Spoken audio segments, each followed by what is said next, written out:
Hi Sophia, thank you for stopping by. So I have been doing online dating for many years actually. I used to do it a lot when I was still living in Cape Town. And today I want to have a little story time about the best Tinder date I have ever gone for. And no, it's not what you think. So around 2016, I matched with this guy on Tinder. For those who know how Tinder works, swipe right, swipe left. So I matched with this guy on Tinder. From the pictures, he looked like really good, like he had a nice body, he had a nice smile. He was just, yeah, he was the kind of guy that I would normally go for.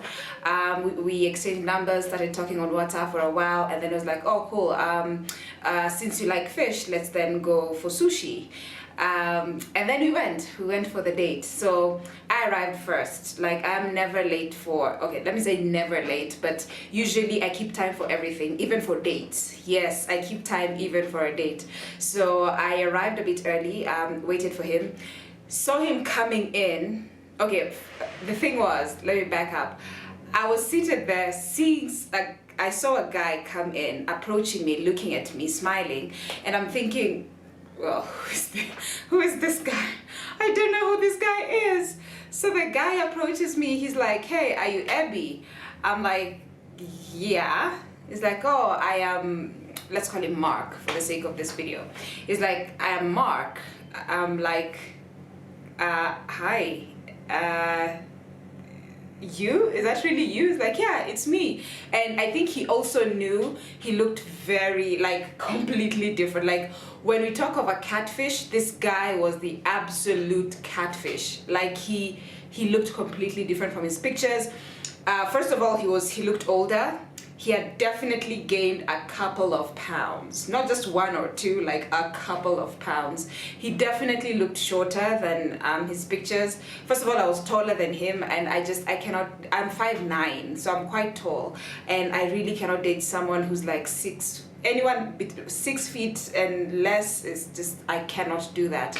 But anyway, so I decided, well, I liked his personality. Like, when we were talking on WhatsApp, he was really, well, not on WhatsApp, I wasn't on WhatsApp then, but when we were talking on the app, he was really, like, he sounded very, like, my kind of person, So I just decided to give the date a shot, because I'm like, well, physically he's not attractive to me. I don't think, a woman usually knows if something is gonna happen within the first 5 seconds of looking at you, So physically, to me, he was just not appealing. But then we were there for sushi, so I thought, why not? So we sat down, started chatting and everything, and like I said, he had a really, really nice personality. Then all of a sudden he started opening up to me about his addiction. So he is an addict. So fast forward a bit, usually with addicts, you don't call them, I was now being schooled, also don't call them former addicts, because once an addict, you'll always be an addict. So he is an addict. He does not use right now, but he is an addict. He used to be addicted to cocaine and heroin, yes. He was that hardcore kind of druggie, and I got really interested in knowing just how he got into using drugs and all that. And the topic basically was just about that, just about drugs and him going to rehab, in and out of rehab, and his parents spending a lot of money taking care of him. And then he told me, on that same day, they're actually having an AA meeting. They're having AA, they're celebrating, I think 2 or 3 of them were hitting milestones. So one has been sober for 10 years, the other one was sober for 15, and the other one, I think, for 30 years. So it was like, after the sushi, would you like to go for the meeting? I'm like, yeah. So he said, normally they only allow AA people to go for the meeting, but when it's an anniversary, they usually allow people from outside to come in, but there's only one rule, like, you all sit in a circle. But if you're not an addict, you're not allowed to contribute, you're not allowed to comment, you're not allowed to say anything. You're basically just there to watch what is happening. So I was like, yeah, cool. I didn't have anything else to do. I'm like, okay, sure, let's go for the meeting. So we go there, and I meet so many people maybe were about maybe 30 people. Some were guests, and most of them were actually addicts. And you're looking at these people, and they look very functional. They look very like you cannot imagine that they used to be addicts, and most of them were like hard drugs. We're talking cocaine, we're talking heroin. Those are the drugs they were addicted to. And then they now all start sharing the story. So for us as the guests, we're only allowed to say our names, and that's it, nothing else. So you just listen in. And I learned so much about addiction on that day. I learned so much about addiction. I learned so much about just how people struggle with it. And one of them was giving the analogy of being an addict is like being in a cell, like in a prison. The only difference is that the key is on your side.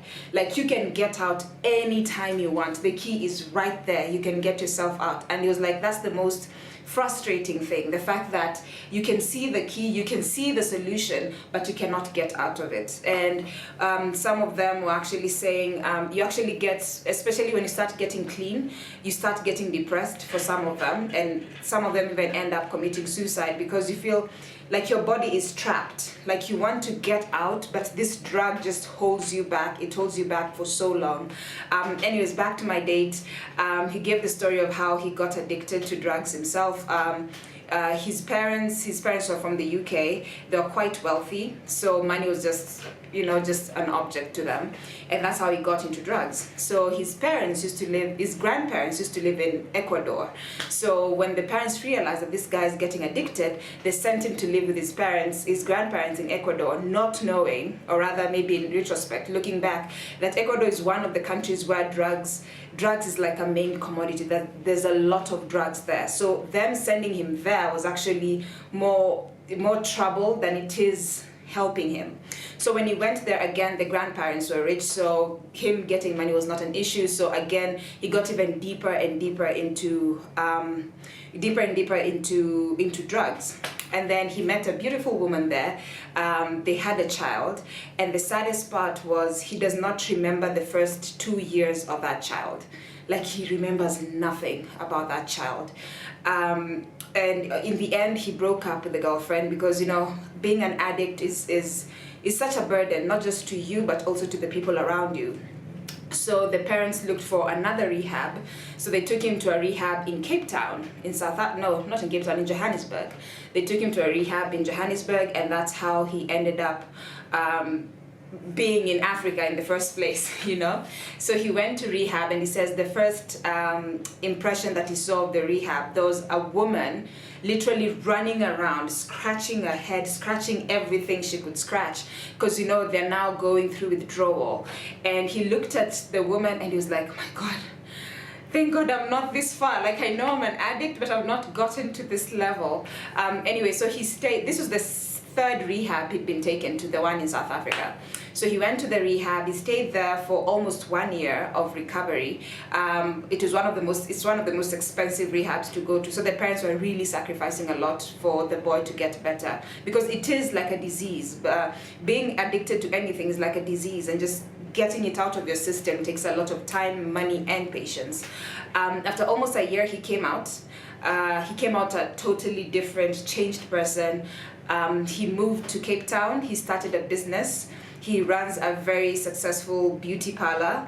And yeah, he makes a lot of money from it, I must say. It's one of the most popular beauty parlors in Cape Town right now.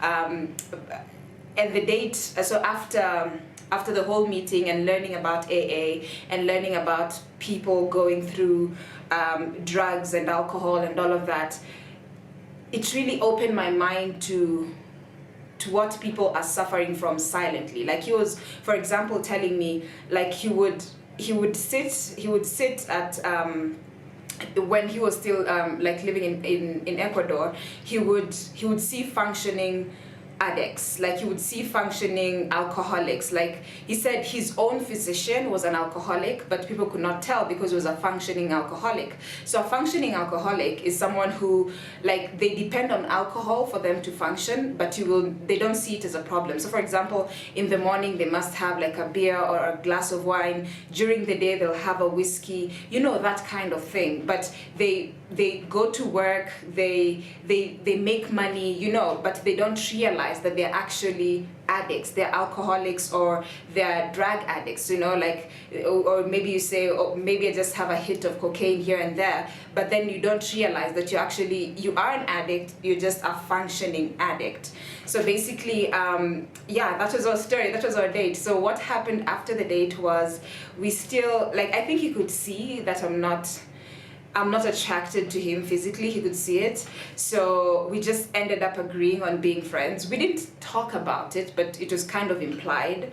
So we ended up just being friends. And up to now, up to date, we're still friends. I mean, we still talk once in a while, not every time, but we still talk. When I go visit Cape Town, we always meet up for like a glass of wine and just to chill and just to have fun. So yeah, looking back at all my dates, that is the one that definitely stands out. All my Tinder dates, this is the one that was my favorite date, because as much as we did not end up, the date did not end up to anything, I really learned a lot about addiction and where to find help, and help can be found. So if you're watching this video right now and you know someone, or maybe you are an addict to anything, there's always help, whether in South Africa or right here in Kenya, there's always help, there's always rehab centers for you to get clean and you to get help. Thank you very much for watching this video. My name is Ebi Weyime. I make videos every Sunday and every Thursday. I will see you next week. Please like this video. Comment, by the way, if you have any experience when it comes to